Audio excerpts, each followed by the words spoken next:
So a lot of times I hear about some mistakes that agents are making. I wanted to make sure that I explained to you guys some things not to do as a realtor.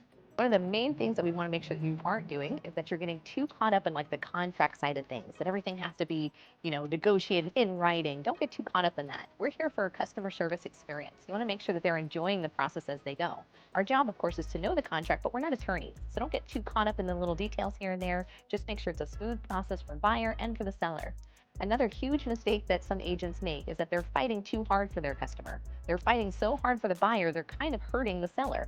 So what we want is a win-win relationship. I've had where if I'm pushing too much for a seller, they leave the house and they drag the furniture behind and scratch up the wood floors. I don't want that kind of experience. I want the buyer and seller to be able to sit across from each other. They both got to win. They both feel good about it, feel good about the transaction, and then they're actually going to refer you and use you again as an agent. So don't beat up one side or the other too much. We want to make sure that we're making it very smooth for both parties.